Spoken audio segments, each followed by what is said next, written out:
Hey guys, this is undercoverdudes all the way from Down Under, and today I'm going to be comparing Combat Arms Line of Sight to the original Combat Arms. There are some massive similarities and differences, and today I wanted to go and cover it for you guys. Let's go and start out with the most obvious thing, and that is by far the graphics. The original CA was powered by the Jupiter engine, which is very old and outdated in comparison to today's standards.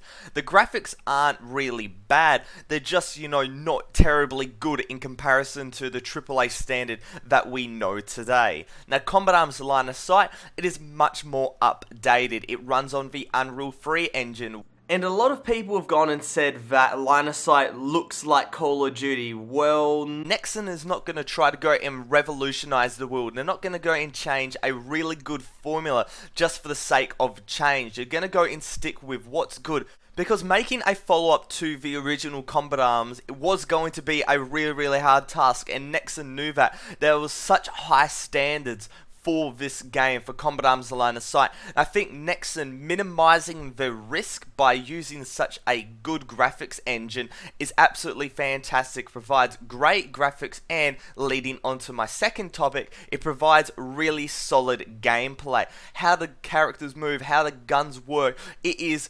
quintessential for a fantastic first-person shooter, and Nexon has done such a great job in providing really enjoyable gameplay that isn't super tactical, but isn't, super fast-paced, that it's just mindless. There is some element of outplay in this game, but it's still very fast-paced and arcadey, like we know from the original Combat Arms. Now, is it the same experience? Well, no, it's completely different, and that's what I want you guys to go and get from this video, is that the original Combat Arms and Line of Sight, there are so many differences that you couldn't really go and call this a Combat Arms game. If you took out the original accolades, the unbelievable, fantastic, whatnot, you took out the death sounds, you took out, the mode names like, Elimination Pro, One Man Army, which is basically what Combat Arms, when you say Elimination, you say One Man Army, you think of Combat Arms kind of thing.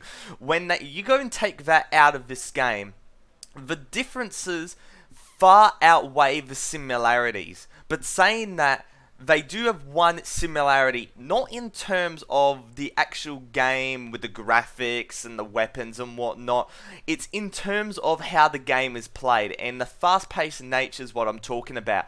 The fact that both games retain this really fast-paced element, but you can also play it slow as well. That isn't as common in the original CA. Russian is far more common, but for one example, there's a map called Rusty Cage, and I compared it to Death Room when I was playing it, because it's just a spam of grenades, and whenever I go and play this map you're seeing right now, I think of Junk Flea, snipers only, 16 people just going around, and I can make those connections. And if you can make those connections, then I think it's very much worth saying that this is a follow-up to the original Combat Arms. Even though if you didn't play the original CA and you just saw some screenshots, you'd be thinking, how's this in any way a follow-up? How's it in any way a sequel? But once you go and play both, and you have experience with both, you can go and say, okay, this is the reason why.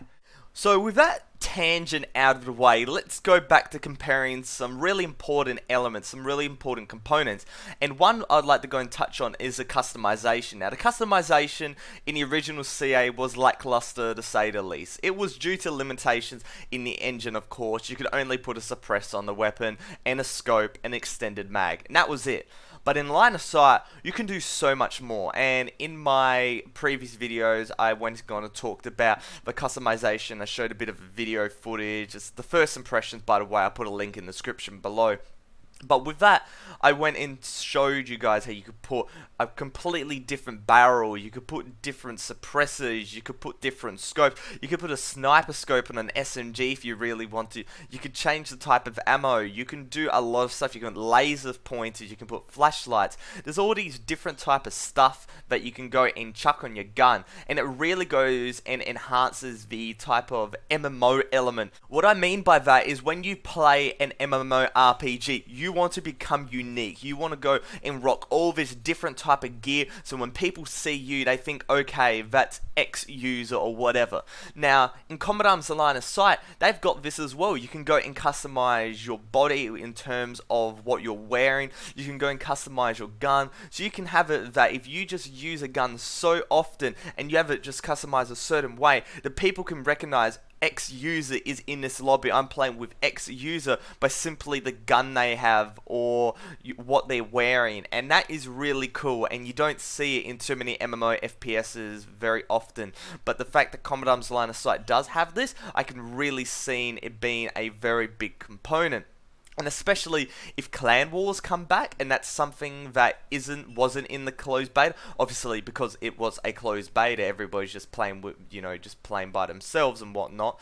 But saying that if it did come back, then oh my god, that'd be so good. You could have, this leader. He always run the AK-47 gold plated with a sniper scope or something. And whenever you saw that that gun on the ground, you'd pick it up and think, oh my god, I'm using the same gun as the leader of the biggest clan in line. So you get what I mean? That type of community element that made Combat Arms really big, even though it wasn't present in the beta. That's something I wanted to mention. It wasn't present in the beta. I could really see it being present in Line of Sight. Really, really could be. Just if Nexon goes and implements a clan feature, which hopefully they go and do. Now, in terms of maps, I talked about that before. There's a lot of similarities, and that's always good, even though they're completely different when you think about it.